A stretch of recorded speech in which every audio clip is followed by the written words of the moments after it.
बिस्मिल्लाहिर्रहमानिर्रहीम अस्सलाम वालेकुम। हम अपने तमाम व्यूअर्स और लिसनर्स को हमारे चैनल द इंजीनियर्स इन में वेलकम करते हैं, खुशामदीद कहते हैं।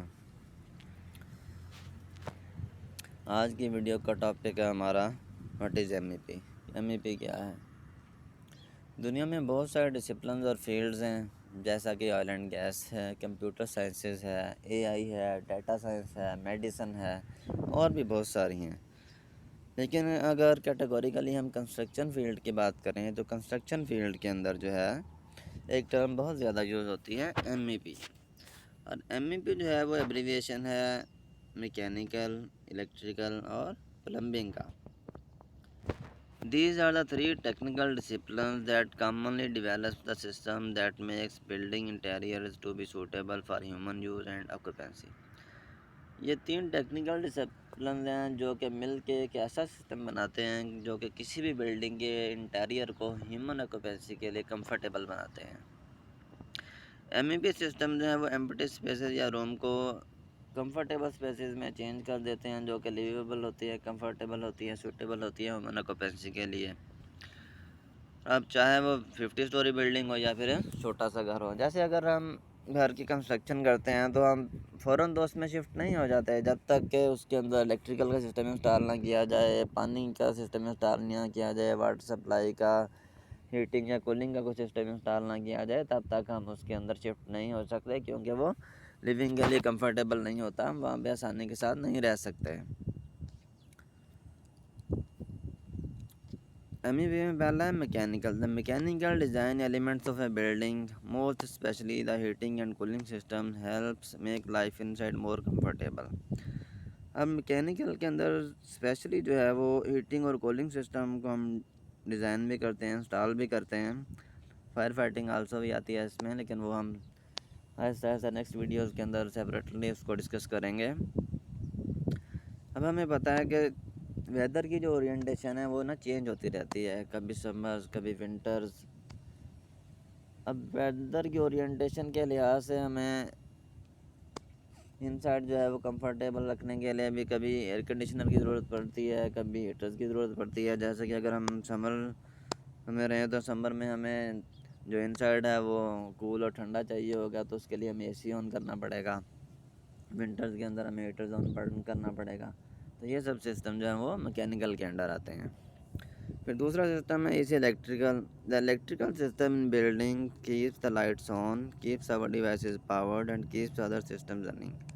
अब इलेक्ट्रिकल सिस्टम जो है वो लाइट्स को ऑन रखने के लिए, डिवाइसेस को पावर्ड रखने के लिए और चलाने के लिए रिस्पॉन्सिबल होता है। जैसे कि अगर समर सीज़न है, हमें वहाँ पे एसी ऑन करना है तो उसके लिए हमें इलेक्ट्रिकल पावर चाहिए। कहीं पे डार्कनेस है, अंधेरा है, तो वहाँ पे हमें लाइट ऑन करने के लिए इलेक्ट्रिकल चाहिए। तो इलेक्ट्रिकल सिस्टम जो है वो इन सब चीज़ों के लिए रिस्पॉन्सिबल होता है। फिर उसके बाद आता है वाटर, प्लम्बिंग। पानी जो है ना वो हमारी लाइफ लाइन है, पानी के बगैर लाइफ जो है वो एग्जिस्ट नहीं करती। तो प्लम्बिंग सिस्टम जो है वो क्या करता है, फ्रेश वाटर को सप्लाई करता है बिल्डिंग और प्रेमिसेस के अंदर जहाँ पे हमें ज़रूरत होती है, और जो वाटर वेस्ट होती हैं उनको भी सेफली रिमूव करता है।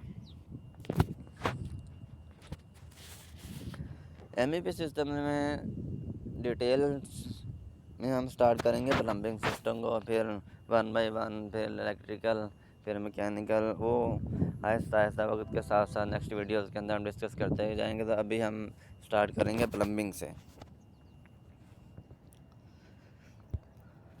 History of plumbing. प्लम्बिंग की हिस्ट्री क्या है? The plumbing is not the term of modern world, actually it comes from the ancient Romans times when the Roman Empire was the example of civilization। Plumbing जो है वो modern world की term नहीं है, ये बहुत देर से इस्तेमाल हो रही है। कब से इस्तेमाल हो रही है? जब रोमन सिविलाइजेशन जो थी ना वो अपने अरूज के ऊपर थी, उसको एज एन एग्जांपल लिया जाता था। अब रोमन्स जो है ना वो अपने सिटीज़ को, विलेजेस को वाटर सप्लाई और सैनिटरी के लिए, ड्रेनेज के लिए लेड के पाइप्स यूज़ करते थे, लेड पाइप्स इस्तेमाल करते थे। और जो लेड है ना उसको रोमन लैंग्वेज में प्लम्बिंग है, प्लम्बम कहते हैं, प्लम्बम। और जो लोग लेड पाइप्स के साथ काम करते थे उनको प्लम्बेरियम कहा जाता था। अब जैसे जैसे वक्त गुजरता गया तो प्लम्बेरियम की जो प्रोनाउंसिएशन है ना वो भी चेंज होती गई। वक्त के साथ साथ वो जो है प्लम्बेरियम से प्लम्बर में चेंज हो गया, उसकी प्रोनाउंसिएशन चेंज हो गई। तो फिर इस सारे सिस्टम को अभी हमने क्या कहा, प्लम्बिंग सिस्टम का नाम दे दिया। अगर हम मॉडर्न पीरियोडिक टेबल को भी चेक करें, जो कि हम केमिस्ट्री में 8 स्टैंडर्ड 9 स्टैंडर्ड से पढ़ना शुरू कर देते हैं, उसमें भी अगर हम देखें तो मॉडर्न पीरियोडिक टेबल में तो लेड जो है वो उसका सिंबल जो है वो पी पे यूज़ होता है, वो इसीलिए यूज़ होता है। अब हम स्टार्ट करते हैं डेफिनेशन ऑफ प्लम्बिंग। प्लम्बिंग की डेफिनेशन क्या है? Plumbing is the system of pipes, fittings, valve assemblies and devices installed in a building or other premises for the distribution of water for drinking, heating and washing and the removal of waterborne waste। Plumbing एक ऐसा system है जो कि pipes, fittings, valves और other devices के ऊपर मुश्तमिल होता है और रिस्पॉन्सिबल होता है वाटर सप्लाई के लिए जहाँ जहाँ पे हमें उसकी ज़रूरत होती है, और वाटर बोर्न वेस्ट जो होती हैं उनको सेफली रिमूव करने के लिए रिस्पॉन्सिबल होता है।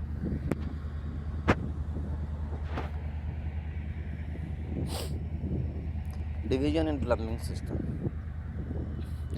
The plumbing system in a building और house is further divided into 3 सब सिस्टम्स। अब प्लम्बिंग किसी भी बिल्डिंग के अंदर जो प्लम्बिंग सिस्टम है उसको हम फर्दर 3 सब ग्रुप्स में डिवाइड करते हैं। अब वो 3 सब ग्रुप्स कौन से हैं? पहला वाटर सप्लाई है, दूसरा ड्रेनेज है और तीसरा इरिगेशन है। अब सबसे पहले हम डिस्कस करेंगे वाटर सप्लाई। वाटर सप्लाई क्या है? This sub system brings portable water to the premises that is further used for drinking, food preparation, washing etc। ये सब सिस्टम जो है वो पोर्टेबल वाटर को डिस्ट्रीब्यूट करता है मुख्तलिफ प्रीमिसेस के अंदर, जहाँ पर फर्दर वो यूज़ किया जाता है ड्रिंकिंग के लिए, फूड प्रिपरेशन के लिए और अदर पर्पसेस के लिए, वाशिंग के लिए। फिर इसके बाद दूसरा सिस्टम है drainage. This system consist of piping that conveys sewage, rain water और other liquid waste to a point of disposal. ये सब सिस्टम जो है ये भी पाइप्स और फिटिंग्स के ऊपर मुश्तमिल होता है। ये क्या करता है, सीवेज वाटर जो होता है ना, जैसे हम किसी भी वाश बेसन के ऊपर जाके लिक्विड से या हैंड वॉश से हाथ धोते हैं तो वो जो कंटामिनेटेड वाटर होता है उसको हम ड्रेनेज सिस्टम के थ्रू किसी भी पॉइंट ऑफ डिस्पोजल में जहाँ पे हमारा ट्रीटमेंट प्लांट होता है या कोई सब टैंक होता है, कुछ भी होता है, वहाँ तक हम जो है वो ड्रेनेज सिस्टम के थ्रू उसको डिस्चार्ज करते हैं। फिर इसके बाद जो है वो तीसरा सिस्टम आ जाता है इरिगेशन। इरिगेशन को हम वाटरिंग भी कहते हैं। is the artificial practice of applying controlled amounts of water to land by means of canals, pipes etc to help grow crops, landscape plants and lawns। अब जो इरिगेशन जो है ना, वो इरिगेशन में हम आर्टिफिशियली वाटर को सप्लाई करते हैं जहाँ पे हमें क्रॉप्स उगानी हो, उनकी नरिशमेंट करनी हो, लॉन्स की नरिशमेंट करनी हो कैनाल के थ्रू या पाइप्स के थ्रू। जैसा कि हमारे रिमोट एरियाज़ जहाँ पे कहीं भी पास से कोई रिवर या बड़ी कैनाल नहीं गुजरती तो हम वहाँ से क्या करते हैं, उस मेन रिवर से जो है वो छोटी कैनाल कनेक्ट करते हैं और उसको जहाँ पे हमें चाहिए होती है वहाँ पे ले जाते हैं और फिर मुख्तलिफ़ ज़राए से हम अपनी क्रॉप्स को, लॉन्स को, ट्रीज़ को, प्लांट्स को जो है वो रिच करते हैं। ये सब जो है वो इरिगेशन में आता है। Thanks for your attention. आज की वीडियो हमारी यहीं तक थी। अगर आप सब लोगों को हमारी ये वीडियो अच्छी लगे, इन्फॉर्मेटिव लगे तो लाइक कीजिए, कमेंट कीजिए और हमारे चैनल को भी सब्सक्राइब कीजिए। और आप लोगों की तरफ से कोई भी कमेंट्स जो इम्प्रूवमेंट्स के लिए होंगे उनको हाईली अप्रिशिएट किया जाएगा। ओके जी, अल्लाह हाफिज़। अपना और सबका ख्याल रखिए। अल्लाह हाफिज़।